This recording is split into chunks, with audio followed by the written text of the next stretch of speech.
ladies and gentlemen, and welcome back to the Zombie Train, episode 325. I'm your host, Ellis, otherwise known as the Admiral, and this week we're taking a question from Dean, back on episode 261.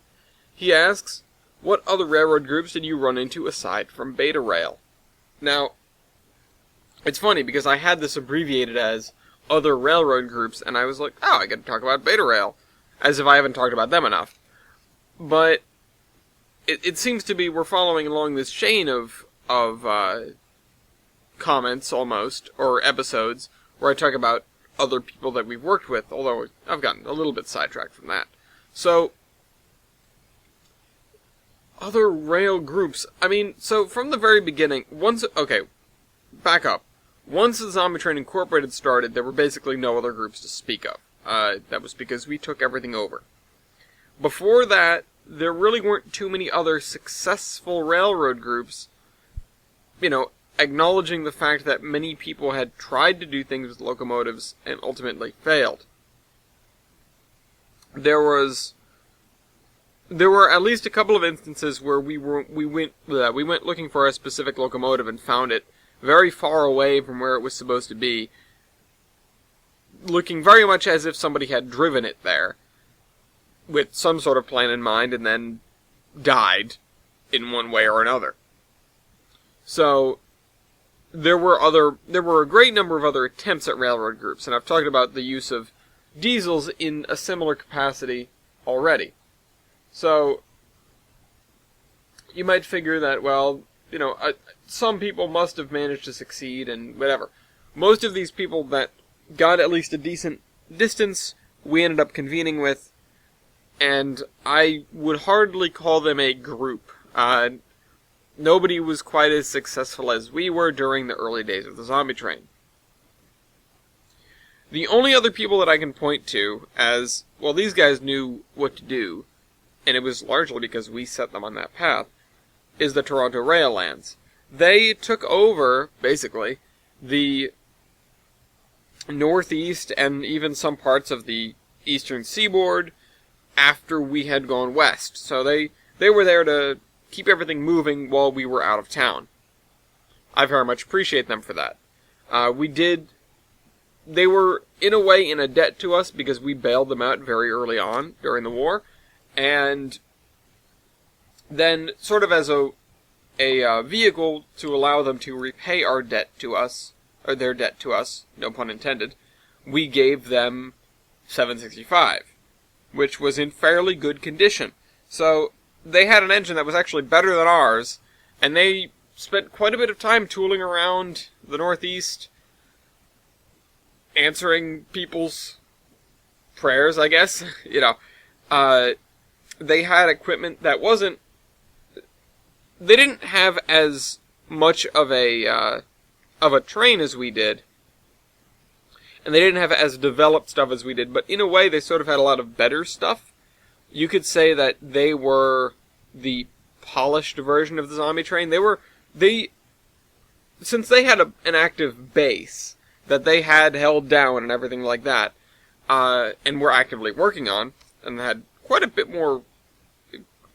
a few more people than we did as well, you could say that they were almost a prototype for what the Zombie Train Incorporated would be, just on the small scale.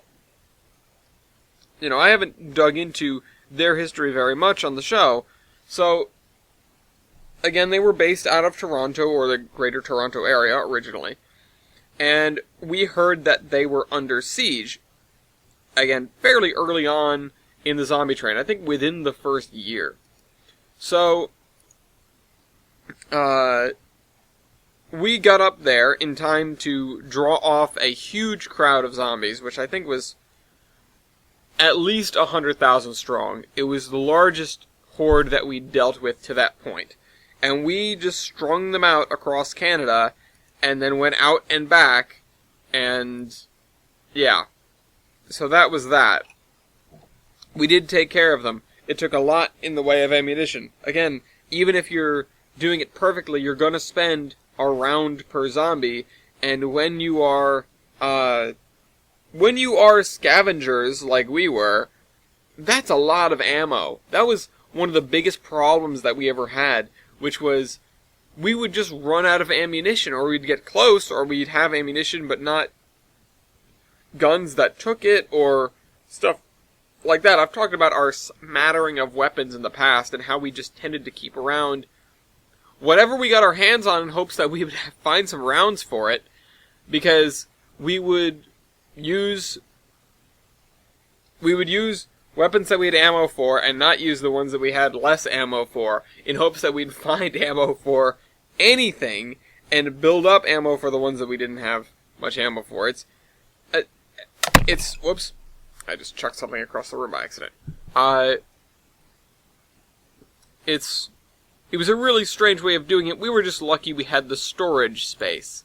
So, yeah, lucky for us, we didn't have any critical ammunition losses in times of need, but we did get close during this initial siege. It was a lesson for us, because we figured, well, we're just going to hit and run, and, whatever, we'll deal with small groups of zombies, and if there's a horde, we'll evacuate people. There was no way we were going to evacuate everyone in the Toronto Rail Lands, which was at least a few thousand people. I don't even remember what the population was at that time. But it was a lot. It was more than we could handle, even if we could get in there and get them on the train. They were being thoroughly besieged. They were not in the position to be able to get out and go anywhere. If we had had the Enterprise, maybe things would have been different, but we didn't. So, yeah, we managed to draw all the zombies off. We managed to take out most of them, and the ones that we didn't were far enough away and spread out enough that when they eventually did come trickling back to Toronto, they were ready for them. And so, we were basically told, well, we owe you a massive debt of gratitude. What can we do to help you? And at the beginning, we were like, I don't know. What can you do? You're here, you're holed up, maybe you can take some people in. And so we started just dropping off people to them. They also renamed themselves to the Toronto Rail Lands because we were in and out of there so often. And it was like, well, why don't we give them a train? So we went and got 765, brought that up to them. And we said, here you go. You guys can figure this out, what you want to do with it. And so then they started running these missions. And it was mostly like recovery stuff at first. They were mostly, getting supplies, yeah. But also just finding people and bringing them in so they could bolster their numbers. Because they had a pretty good gig in terms of they had areas where they were growing their own food and stuff like that. They had a fairly built-up area, and they still do. Obviously, it's been years since the war. The city has grown significantly since the war.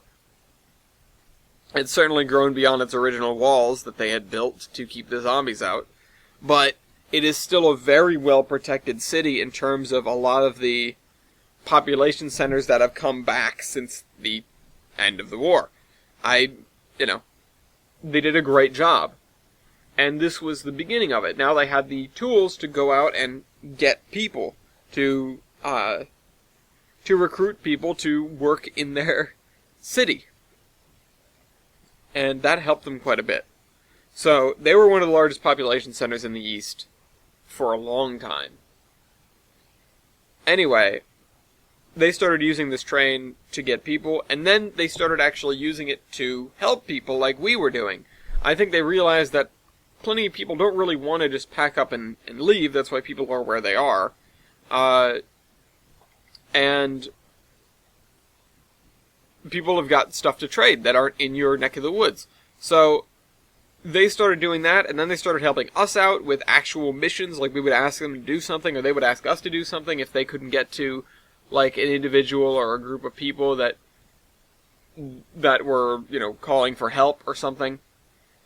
And then we went out west, and we basically said, hey, can you guys handle this? We've got all these little towns that we deal with, and these people need this, and these people need this, and these guys have this, and all of these folks need to go over here, and there are zombie hordes here, here, and here. Do you think you can handle, like, you're just keeping tabs on this whole thing while we're gone? We're probably, we might be gone for a year or two.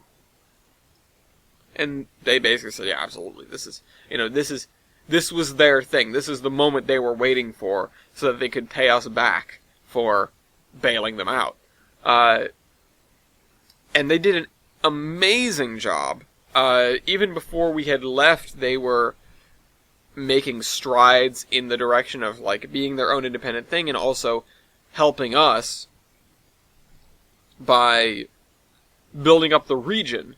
They were the ones that, pretty much exclusively them, they rebuilt the line that used to go from Fabian Station in New Hampshire to the base station for the Mount Washington Cog. So they rebuilt that line. That's a couple of miles, and then it hadn't been used in a great while. They rebuilt that. They had their own, I think it was some sort of rail bus that was powered by wood gas or something. It was really cool. It looked super steampunk. I think it's long gone. I don't know what happened to it. But just to take people from the station up to the other station, and then they could load people up and take them to the summit. And by people, I generally mean stuff. Because the weather station on Mount Washington was an incredibly critical piece of our infrastructure, because not only did they have weather reports that were kind of a luxury for us, they had them for the entire New England area just because they're the highest point in New England.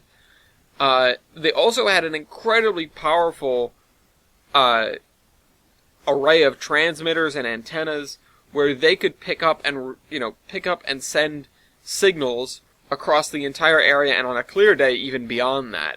We could get them if we were, out to sea sometimes.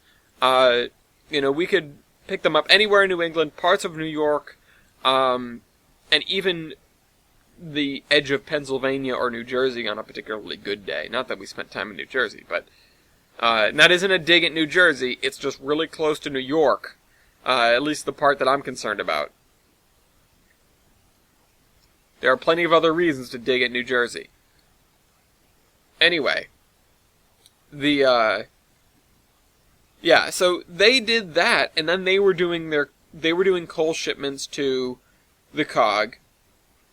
And that was their main trip. They would go from there over the Crawford Notch up into Canada and then over to Toronto. And that was their main stomping ground. And then they did some work and they got it so that they could come down from there and through North Conway into Portland, where they could meet up with the Islanders and a bunch of other folks with ships. And so then they were moving stuff that way. And so by the time we had come back, they had worked out this whole transit system, almost, from their base station to a series of locations along the East Coast that basically, I was blown away. I was like, you've turned this into something that is commercial, almost. That is a huge endeavor, and that is supporting all these people now without just running around from place to place. You've got all these people working for you, most of which were either Islanders or Seafarers, which were the groups around Block Island or DC, or thereabouts. And or there were people from Toronto, from the rail lands. So, that's what they were building up all these people to do. They even had, they had started a sailing school and everything like that. They had started a locomotive operating school. They were bolstering people. A lot of the very early ranks of the Zombie Train Incorporated were former Toronto rail lands people, which we immediately brought them in and basically absorbed them. And again, they became the foundation for a lot of the structure of the Zombie Train Incorporated. That was our basis. They certainly had a lot of the good ideas. I can take credit for very little of it. As for other rail groups, I guess you could count the Band of Guardians, but they weren't really a rail group. They certainly weren't a good one. Anyway, hope you guys enjoyed this video. This is the Admiral, signing off.